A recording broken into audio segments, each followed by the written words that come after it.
Good evening. I'd like to call the regular school board district 49 meeting to order. I would make note at this time that we are lacking a quorum. We have 5 people here by my count, and the quorum is 7, so in all likelihood, unless more people show up, we will not be conducting any business tonight. Superintendent has suggested that we forego the principal's report. Correct? Yes. I see a lot of principals complaining on that one. We'll plan for the November meeting. I would ask the superintendent to call the roll, please. Booton. White. Here. Haverly. Wilson. Here. Dumont. Passion. Here. Steve. Finley. Here. Knowles. Here. Kugelmeyer. Lambert. White. And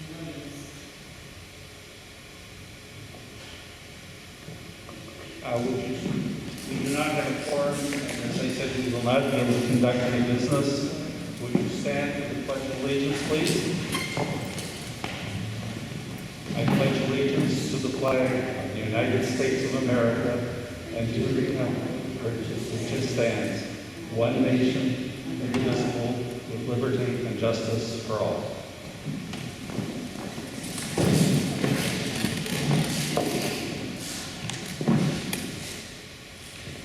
We will skip over the approval of the minutes and go directly to citizen input. Is there any citizen that would like to address the school board?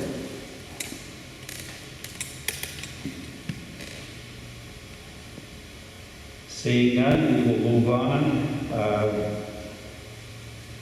We will not be able to act on the board bylaws as discussed in the October 1, 2020 board meeting.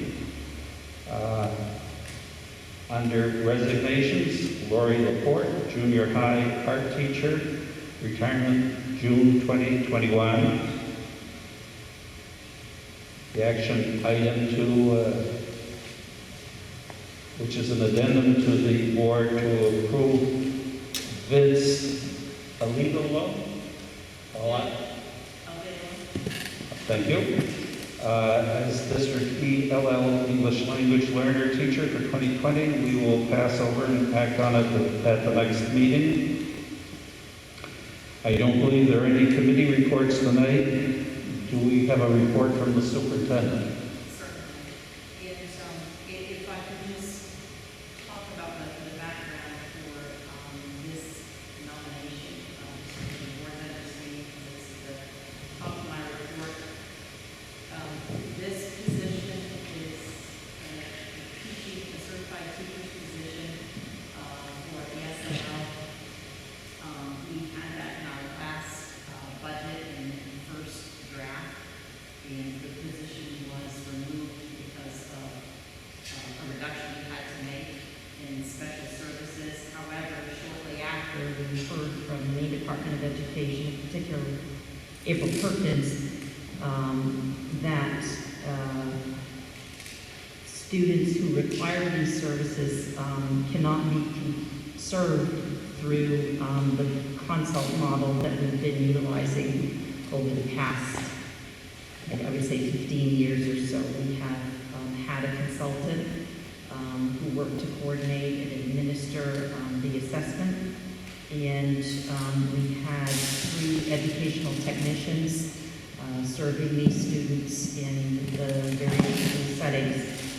The DOE has asserted, after review and consultation and explanation of how to provide these services to our students, that we are not meeting the requirements as outlined by the United States Department of Education Office for Civil Rights.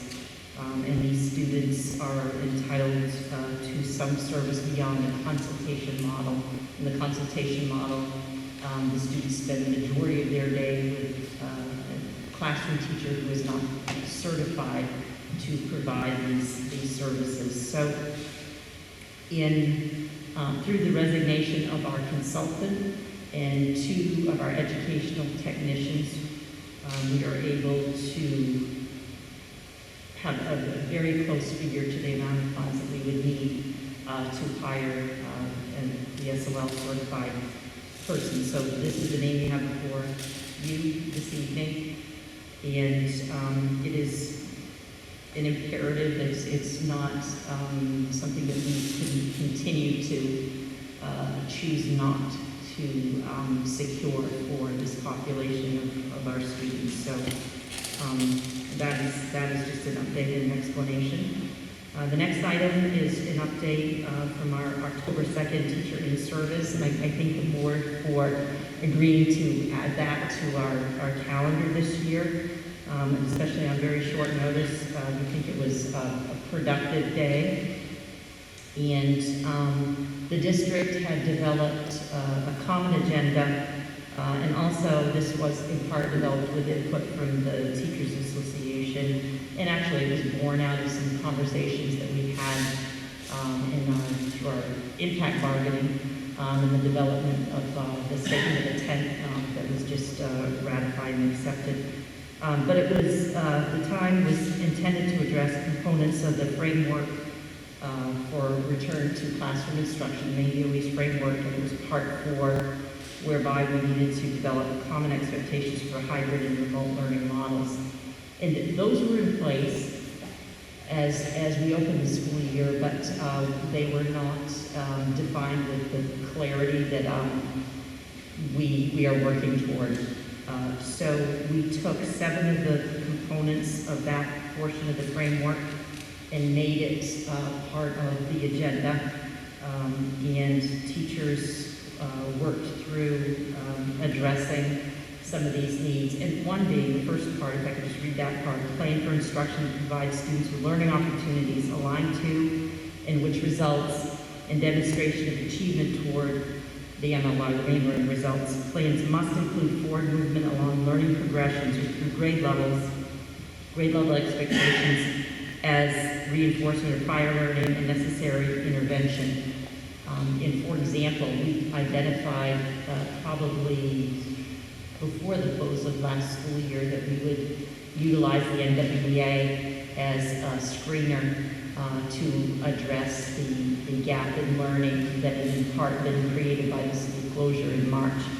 And the teachers had received some training at the close of the school year and at the beginning of this school year, and also we intend to use our next in-service, November 6th, to work on the results of this assessment. So schools are in progress with administering this. It's universal. We had used this assessment in previous years in some targeted grade levels with 6, 7, 8, and then 9 when we were in the bar grant. But we are doing this right up through the grades, and we're hoping through this assessment, which provides us with 3 screeners. So we'll get a baseline this fall, and then be a winter screen and a spring screen. And then there are components of it that allow us to target what the need is individually and maybe whole group wise, and provide some timely interventions and get some feedback mid-year and end of year. So that's one of the pieces we addressed. One of the other items, daily schedule to include age-appropriate engagement, expectations for students, live daily contact between teachers and students and a caregiver, direct instruction, either synchronously or asynchronously, independent student work, an opportunity for questions and feedback during teacher office hours. And what I'm reading from is what was specified by the Maine Department of Education in our plan for full return, or in this case, a hybrid return to school. We needed to be able to articulate how we are meeting these needs.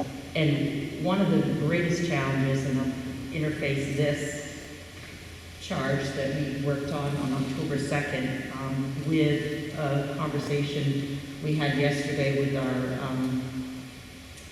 Fall 2020 Reintegration Committee meeting discussion, was the continued challenge of providing direct instruction to very young learners who aren't able to work independently. And several weeks ago, probably a month ago, finding that line of demarcation of independence. So a child's at home, whether they're full remote or they are in a hybrid mode, when they're on the off day at home, how are they able to access the instruction that's happening in the classroom, whether it be real time, synchronously, or the teacher is recording the instruction and posting up that digital clip for a child to access later. So we felt that K-3 was about that range of inability for a child to do that independently, log on. I mean, we can train them in our Google Suite with Classroom, but we felt we collectively, we're talking practitioners, teachers, and admins, that's a real challenge right now, and it continues to be, and we are working on it. We have certainly continued to hear from the teachers and students of those very young children, how difficult it is. So we're working toward that. We have reinstated the Instructional Technology Committee that was in place a few years ago, and their immediate charge is to address that particular grade level need, trying to find some resources to facilitate that. So that is something that we continue to work on. So there were 7 points identified, and staff provided feedback and a plan. And part of the charge also was how are we going to communicate this information to families, and again, particularly for parents of young children, where they might not be able to access or articulate to their parents what's happening in the classroom and what their need is for help, and providing parents with some assistance in navigating the media that we're using to deliver instruction, deliver our programming. So we continue to work on that. I know that there are many videos, little primers tutorials that teachers and administrators in our technology department have placed up there, and we're working on our site to better organize these resources. But it is an ongoing need, and we're certainly have that in the forefront of our minds, and we're trying to navigate it. The other conversation that's been happening is preparing students and staff for needing to go fully remote for probably a short period of time in the event of a local infection, a positive COVID infection. The Maine CDC has an SOP out. It was initially released, I think, in August 26th, and most recently revised on September 30th. I think there were 7 revisions since that date of release. So it's an ever-changing set of guidelines and decision-making.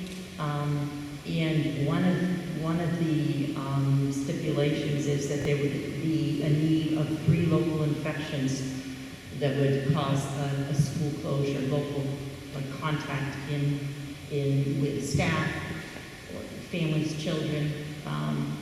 But as we've seen regionally, Skowhegan probably being the most recent and the closest to us, there were fewer than the 3.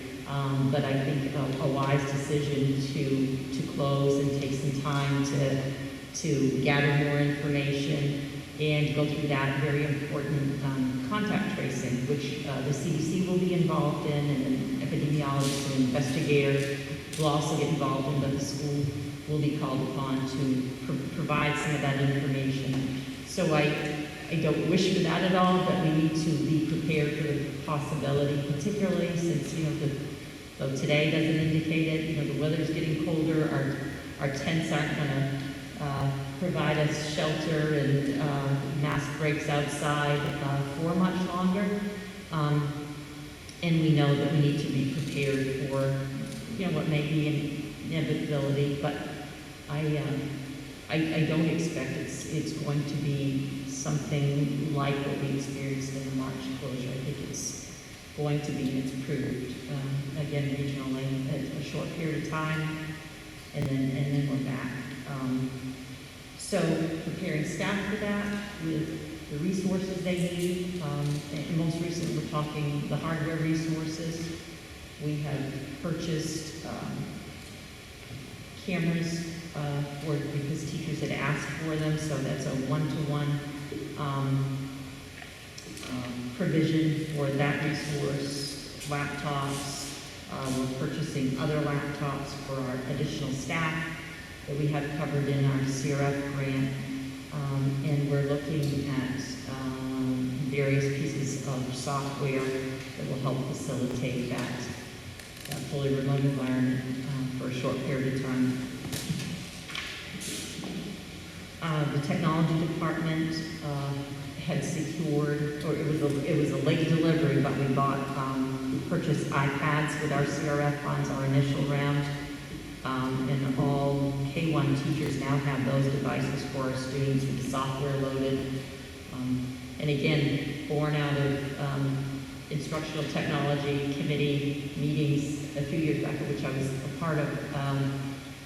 Teachers of children of that grade level felt that a tablet was best for them and to navigate and manipulate. So those were fairly expensive devices, but fortunately, federal funds secured that for our children.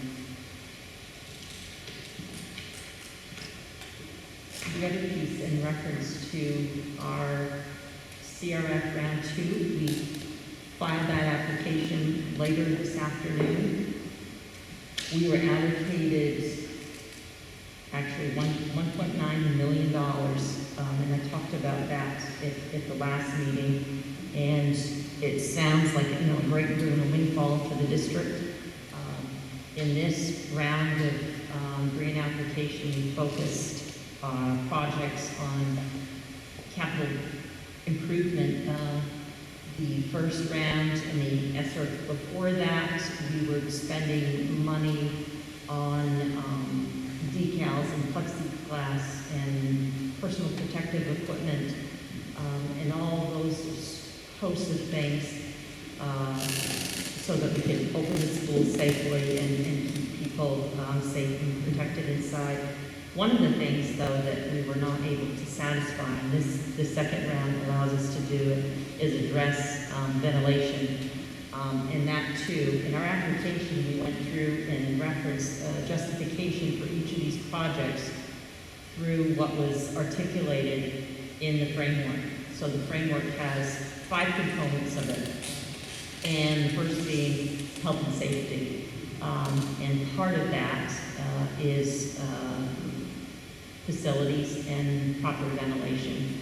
And as I mentioned at our last meeting, we were looking at upgrading, improving the HVAC system in our annex and some of our interior ventilation system in the senior high school, I believe. And this is all new. I mean, Scott and Tara and I met a couple times today. And getting just a quote, a ballpark figure to replace windows. We have inoperable windows in buildings throughout, but this is a complex that we'll be living in for a while longer, I suspect. So it's money well spent, but it's much needed. When you have inoperable windows, there's not much you can do to bring airflow in, particularly in the areas of this complex that are not served by an internal ventilation system. We also included a tractor And part of this, superintendent statewide shared in a very large file projects that were approved for the first round and some of the justification. And essentially, the justification had to be that it was the purchase, the contract, the service, the upgrade was intended to mitigate COVID. And there were a series of 8 questions, and one being that you could not have had that project, those materials, anything in your local budget. And the other limitation was it needed to be installed in place, operable by December 30th. So we have a very short window to secure the equipment and the install and a provider to make sure that that happens. And as I mentioned, we were working with Siemens, who manages our system here in this complex, for the annex upgrade. We also talked about a generator. We mentioned that at the last meeting, and in that large file, there was a school district in Penobscot County who was approved for a generator for ventilation reasons. And we had a power outage recently. Benton has a generator that did lose power. Albion did lose power. Lots of trees were down all over the place. Clinton lost power first. And I was out there. We got the buses deployed, and then we lost here in Fairfield. So the situation we had was we had high schoolers and junior high students in these buildings with the power down, no ventilation, no water, no sewer operational, in no way to move the air, and we needed to continue to respect the distancing that was in place. And typically we might have moved people elsewhere, or we might have put a lot more people on a school bus because I had fewer available because we were doing the Clinton line. But we're not able to do those things in this environment. So that was an hour and 40 minutes, an hour and a half, an hour and 40 minutes, where we didn't have our system running. So it's a very large system and an expensive one, but fortunately we have these funds. It's just the timing of it. So we talked today, they're trying to work out what is a project that will need to be engineered.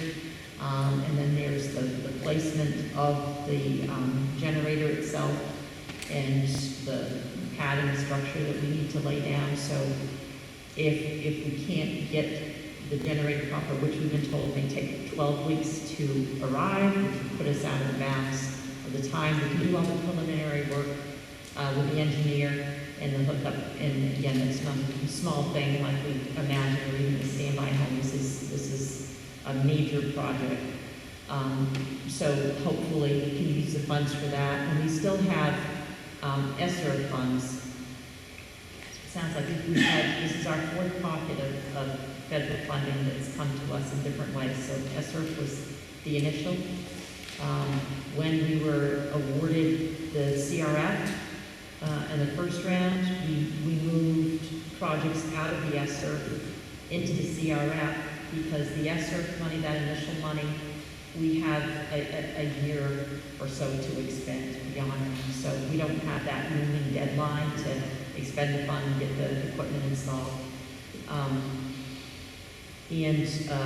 So such is the case with this next round. So if the generator is not able to be delivered and installed by then, I don't think it will be, we will try to assess it to the ESSER. And each of these, once we file them, we're able to reopen them and modify them and wait for approval. But that's how the process goes. We also have some other materials. We have some money set aside in there for professional development.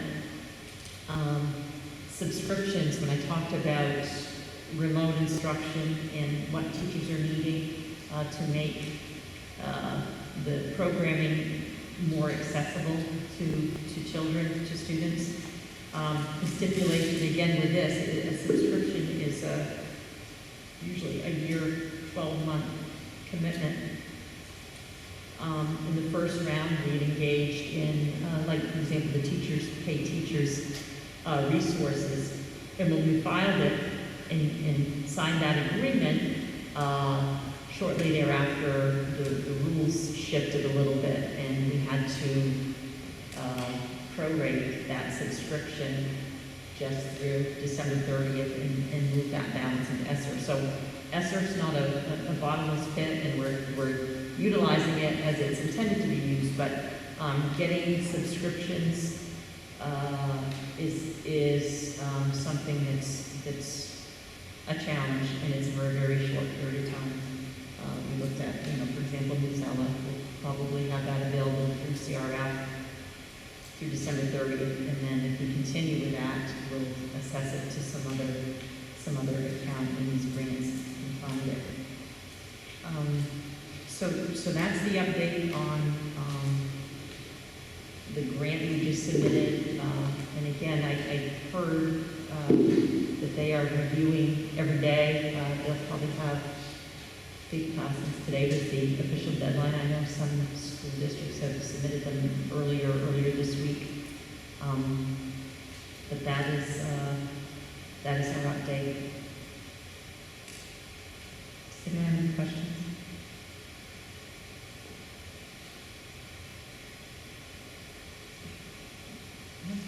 Is there any possibility that the December 30th drop-dead date might be extended? I have not heard that at all, and maybe Jenny could help us with that. We would like to think that it would be extended. We have been waiting for federal action, and it has been suggested probably by every state that the deadline should be moved out, that December 30th is not a reasonable date. We're still incurring costs related to the COVID pandemic. We suggested extending it through the end of the next fiscal year, so through the end of next June. Some states have suggested extending it through the end of next December.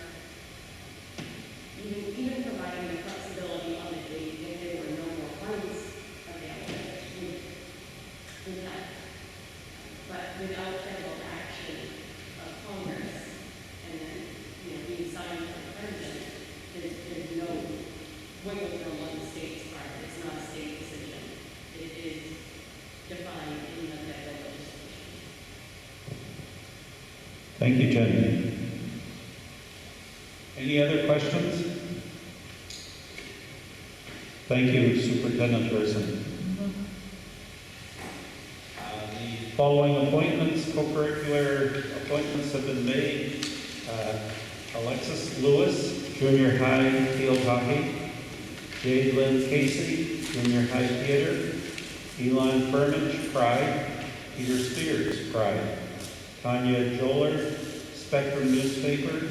Sarah Aber, National Honor Society. Is there any additional other business? If not, the chair would accept an motion to adjourn.